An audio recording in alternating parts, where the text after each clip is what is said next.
Assalamualaikum warahmatullahi wabarakatuh. Sobat channel Om ya, Open Mind Channel. Hari ini kita akan bedah buku ya. Kita mulai dengan buku yang kecil-kecil dulu ya, koleksi pribadi kami. Nanti yang tebal-tebal seperti di foto akan kita bedah ya ke depan. Sekarang adalah buku mini ya, berjudul Sekulerisme Soekarno dan Mustafa Kemal ya.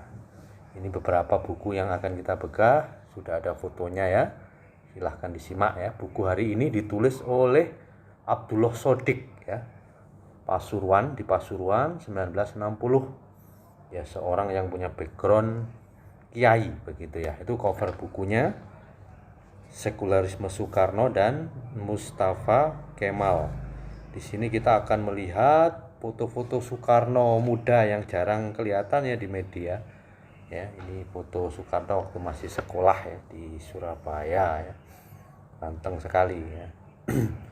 Ya, Soekarno muda yang kuliah di Belanda, pakai baju ya modern ya. Itu elit-elit kita dulu kan rata-rata lulusan Eropa ya. Ya kan?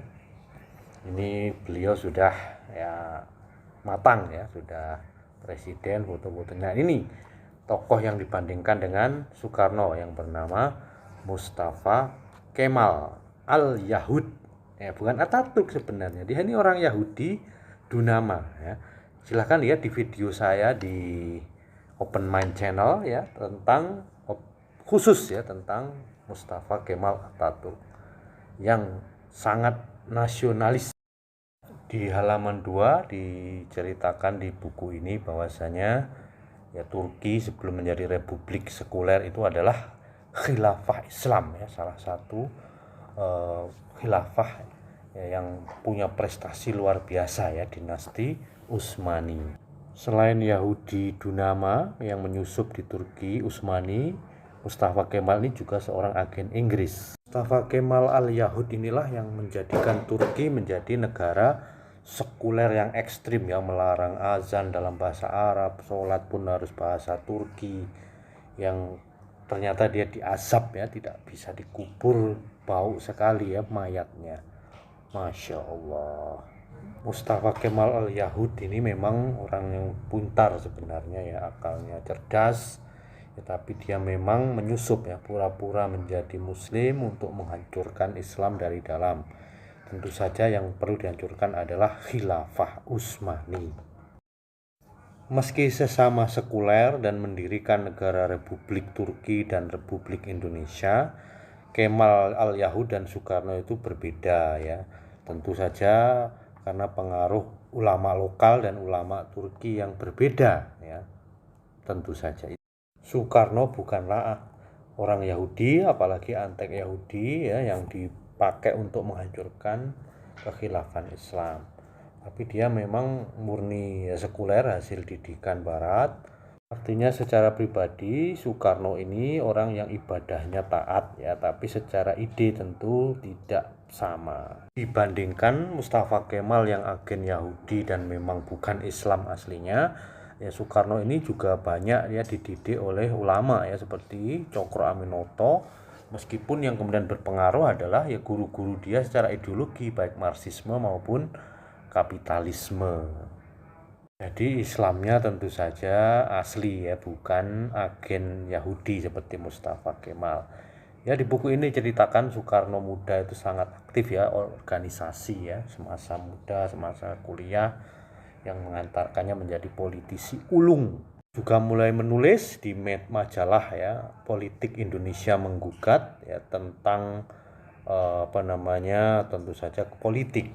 Nah, yang kemudian muncul ide-ide dasarnya yang terkenal berikutnya, yaitu nasionalisme, Islamisme, dan Marxisme yang menjadi Nasakom. Ide Pancasila versi Soekarno pun muncul, yaitu pada 1 Juni, yang sebatas ide yang intinya itu gotong royong yang sekarang dipaksakan ya oleh PDIP dan Soekarnois, yang tentu saja itu ahistoris karena kesepakatan Bapak Bangsa itu ya Piagam Jakarta seharusnya dengan syariat Islam bagi pemeluknya.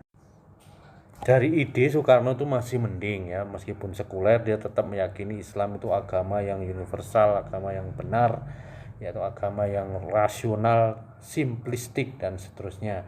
Itu dalam diskusinya dengan ulama persis A. Hasan. Di buku ini ya Soekarno mencoba mengkritisi ya sejarah Islam, sejarah dunia Islam yang menurutnya yang menyebabkan kemunduran Islam, meskipun tentu saja dengan kacamata dia seorang lulusan barat ya yang punya ideologi sekulerisme ya kan, yang tentu ya sekarang kita banyak temui pemikiran semacam ini ya, menuduh ya agama itu ya mayoritas orangnya taklid buta, tidak punya kebebasan berpikir ya kan, dan harus mengadopsi demokrasi barat yang menurutnya tentu saja prinsipnya tidak bertentangan dengan Islam versi Soekarno. Meskipun beda, faktanya tidak demikian. Meskipun sekuler ya Soekarno itu baca hadis juga, dia juga mengkritik pedoman orang Islam kepada hadis doif dan palsu ya. Lumayan ya dibanding Mustafa Kemal yang memang dia aslinya orang Yahudi agamanya. Ya Soekarno juga berani ya mengkritik Bukhari Muslim yang dianggap kaku. Ya sebenarnya ya kurang tepat ya tentu saja. Fenomenal tentu kritik Soekarno tentang jas merah ya, jangan pernah melupakan sejarah ya. Tapi sayangnya ya sejarah barat ya unggulkan dibanding sejarah Islam yang jauh lebih unggul dibanding sejarah barat. Ciri khas sekulerisme ya, menurut Soekarno tugas Nabi menegakkan agama Islam tanpa membentuk negara ya kan, yang dikutip dari Ali Abdul Razik, tokoh sekuler internasional. Makanya ya keduanya matinya tragis ya, Soekarno dihianati oleh Soeharto dan kawan-kawan yang akhirnya mati di dalam pengasingan yang katanya bahkan tidak ada izin berobat ya. Sedangkan Mustafa Kemal mati sakit ya, diazab dengan binatang yang sangat mengerikan masuk ke tubuh. Jadi yang serupa ya Soekarno dan Kemal adalah ya nasionalisme, westernisasi, dan tentu saja sekulerisme yang saat itu memang menjadi ya, perebutan ya antara blok barat dan blok timur, antara kapitalisme dan komunisme yang akhirnya dimenangkan oleh kapitalisme dengan munculnya Orde Baru. Jika Soekarno membentuk PNI, Partai Nasional Indonesia, yang nanti menjadi PDI dan PDIP, maka Mustafa Kemal ini lahir dari Turki Muda, organisasi Yahudi yang menggunakan nasionalisme Turki ya untuk mengubah khilafah Utsmaniyah menjadi Turki sekuler hingga saat ini. Nasionalisme ini tidak dikenal di dalam Islam, tapi dia lahir ya dari rahim Eropa ketika mereka menolak teokrasi Kristen yang kemudian dengan kompromi negara bangsa agar tidak terjadi perang antar sekte Kristen. Jadi sangat lokal sekali. Di buku ini juga disebutkan bagaimana Cokro Aminoto, Haji Agus Salim, Wahid Hasyim, Dr. Sukiman, dan lain-lain para ulama itu masih ingin negara Islam ya, sebagai kelanjutan dari khilafah, bukan negara bangsa yang sekuler seperti Soekarno dan kawan-kawan. Meskipun sebenarnya dalam Piagam Jakarta Soekarno sudah membuat kompromi ya dengan boleh menerapkan syariat Islam yang itu dirampok dengan adanya isu ada kemerdekaan dari Indonesia Timur yang tidak ada faktanya sama. Bedanya sekulerisme Soekarno dan Kemal adalah Kemal itu ekstrim, radikal ya. Dia ingin benar-benar mengubah Turki menjadi ala barat. Sedangkan Soekarno masih ya harus melihat bagaimana para ulama ya, intinya negara yang sekuler yang tidak kafah lah Indonesia sampai hari ini ya.